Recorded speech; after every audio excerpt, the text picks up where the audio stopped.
Ramscotto. Here. Mr. Rizzuti. Here. Ms. Alcieri. Present. Mr. Anjanopoulos is absent. Mr. Ferrandino. Here. Mr. Bruno. Here. Mr. Vindola. Here. Mr. Donovan. Here. Ms. Keith. Here.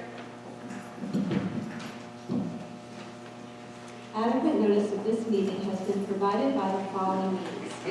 Annual notice was sent to the Record, the South Bergenite, the Observer, Township Clerk, and posted in the lobby of the Town Hall and Board Office, setting forthcoming scheduled work meetings and public meetings of the Board. So on our agenda tonight, we are now going to have a presentation by our auditor, Jeff Bliss.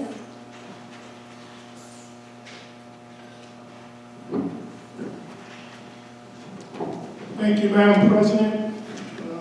Board members, it's a pleasure to be here tonight with some positive news considering where we were last year. First, I'll just briefly go through the financial fund balance. Last year, when we presented the audit, we had a $4.5 million deficit. This year, we received a loan from the state of $4.8 million, and with some additional cost cutting by the district and some additional revenues that came in, we were able to end the year in the black with a surplus of approximately $650,000. In addition to the surplus of $650,000, more importantly, the district was able to record all its liabilities related to its self-insured program claims, which was about $750,000 that we were able to record and put aside for those claims in future years. Overall, it's really was a good year for the district. Not only did they pull out of the deficit, but also ended the year with some surplus, and more importantly, we're able to fund those what they call the run-out self-insured claims. Obviously, still need to improve our financial position, and hopefully next year we'll be able to put some monies into our capital reserve and maintenance reserves for future spending for those type of projects. With respect to recommendations, last year I was here, had to go through 30 recommendations, of which 12 were considered significant or material weaknesses in internal controls. I'm really happy to report we are down to 11, and with only 2 of those recommendations that are considered in the significant material area. I'll briefly go through them, and then if there's any questions, I'll answer them. The first recommendation on administrative practices and procedures. Last year, the district created a new position for treasurer school monies. That position, under the statute, is required to have a separate surety bond coverage, and that position was not covered last year, and we need to get a bond, a surety bond, and have coverage in accordance with the code. On the financial accounting and reporting, we have 2 recommendations. One regarding when someone comes in to change where their direct deposit gets deposited, when they come in to make a change to their account number, we would like to see that those changes done formally through a form and in person, not through the internet, not by text, not by a telephone message. So we had a recommendation there that formal written request be signed by the employee and be handed in person to the appropriate people in the district. We also had a recommendation regarding the position control roster, which is basically a roster of all the district's employees, their salaries, their account numbers, and that position control roster is integrated with the budget system and the payroll system, so everything is in agreement. We still need to improve that and update that and get it on board and integrate it with those budget and payroll systems. So we had a recommendation there to update that system and get it online in accordance with the administrative code. On the school purchasing program, we had 3 recommendations. It's an area, always of concern. Tremendous improvement during the year. With just 3 things we noted that we have to kind of tighten up. First is any professional service award contract that is over and above $40,000 needs to come before the board and formally approved by resolution. Last year we had significant contracts that were awarded to the architect for the referendum project, and those should come before the board and approved formally. Also, contracts that are purchased through state contract vendors and cooperative purchasing agreement vendors, although they're not required to be bid, not required to go out and publicly be bid. Again, if they're over the bid threshold, they have to come before the board, and the board has to approve them formally by resolution. And in addition, we noted that certain professional service contract awards that were over the bid threshold, although they're also not required to be bid, after the board approves them by resolution, which they did, they have to be advertised in the paper that a professional service contract award was awarded by the district without competitive bidding. Under school food service, that's the cafeteria, we had a recommendation regarding deposits. We'd like to see monies collected at the cafeteria sites to be deposited within 2 days. So we have a recommendation there that they deposits be made within 48 hours of receipt. Student body activities, these are the accounts that are maintained for student clubs and organizations. They're kind of a decentralized from the business office. They run their own accounting system, they have their own procedures. And we have 2 recommendations there. One, that uniform deposit accounting forms and pre-numbered receipt tickets be utilized by all the schools. Currently, they're all using different forms, and they're not controlled by a pre-numbered receipt number. That's an internal control creates an audit trail. So our recommendation there is that uniform deposit accounting forms and pre-numbered receipt tickets be utilized in student accounts.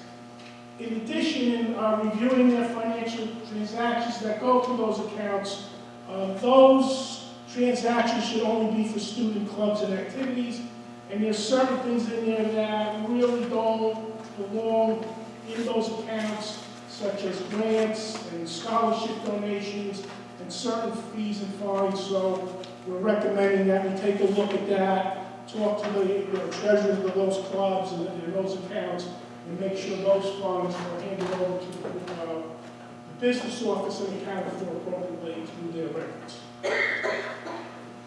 And then the final 2 recommendations regarding to capital asset accounting. As we had last year, the land and buildings of the district, there is a number for them, but there's no detail back to them. There's no detailed accounting of the land and their values, and the buildings and their values. It's just one number for land and one number for building, and we need to update that and get a detail on that and record the appropriate depreciation related to those assets. And then finally, as far as equipment, there is a very detailed accounting of the equipment in the district, but it's actually a little bit overkill. There are assets that there are items they have recorded as capital assets for equipment that are not considered capital assets. These are things that are under $2,000, could be a chair or a Chromebook or a laptops.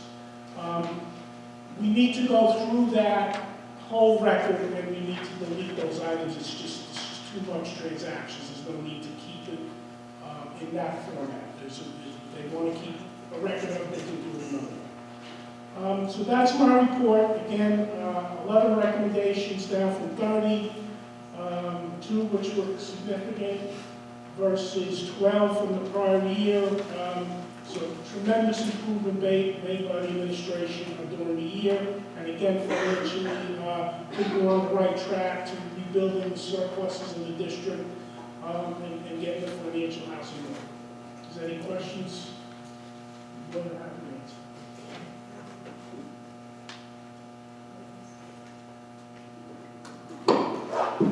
Yes, so who approved, you said that there were 3 contracts that were signed, that were under 40G, that somebody paid a bill for, that didn't bring it in front of the board? Who approved those vendors? There were contracts that were awarded to what they call state contract vendors. The state actually was at the bid. This flew through the business office, through a purchase order. Okay. Through the purchase order process.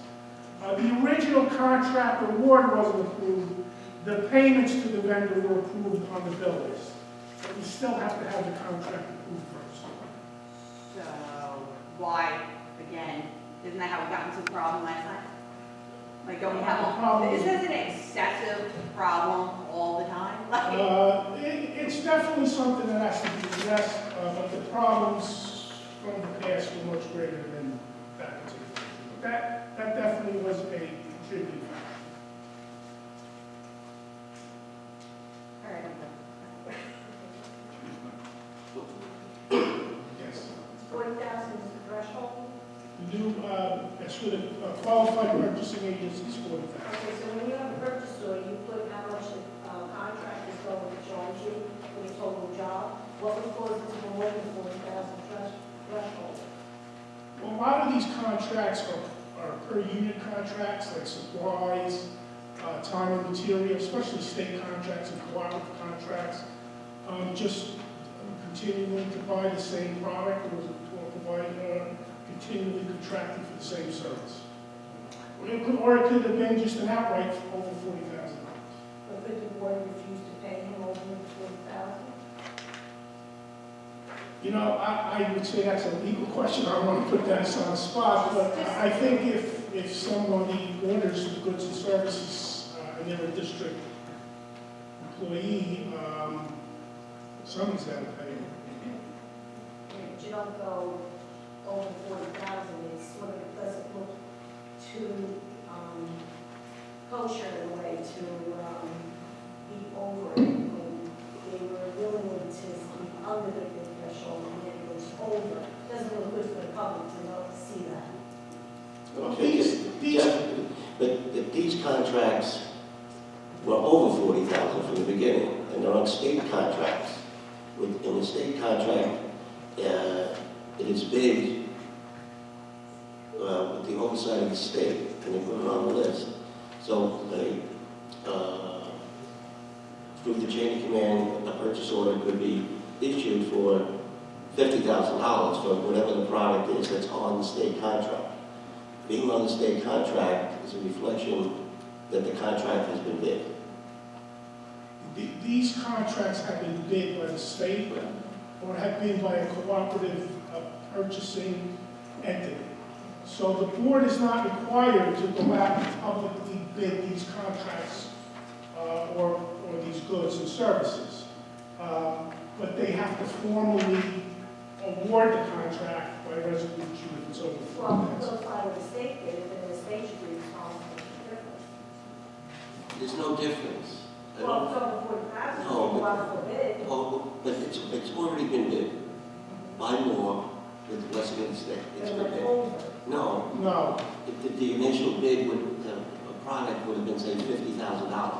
So we bid at $50,000. the state bids these contracts at a per unit price. So let's say it's buses.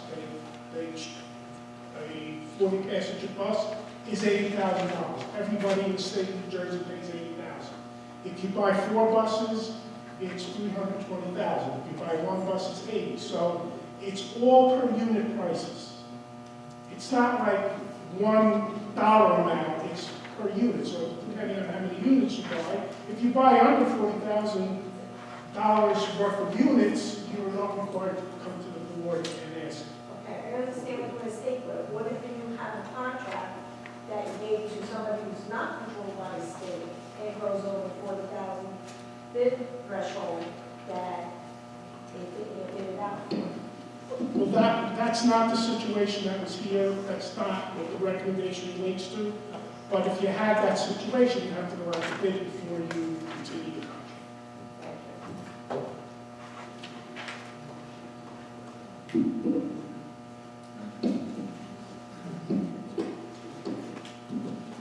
Any other questions for Mr. Bliss? Okay, thank you very much. Thank you, and have a very nice Thanksgiving. Thank you.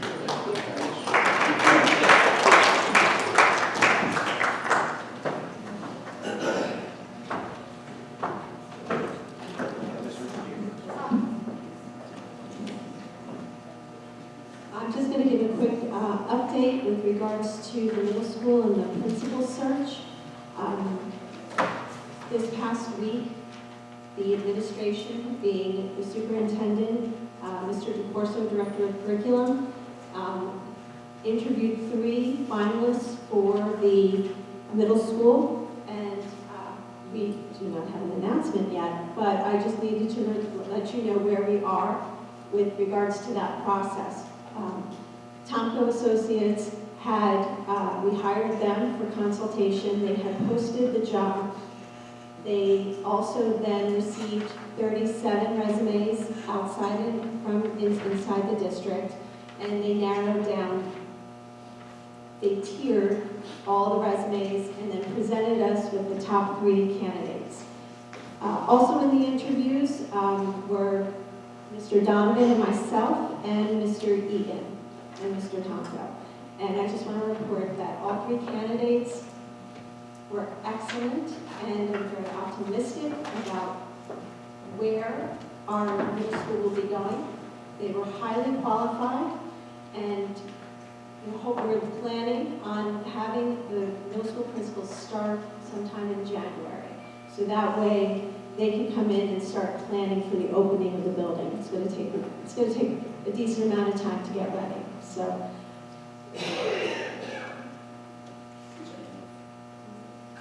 and also in the next month, our board, our administration will be meeting with the town to work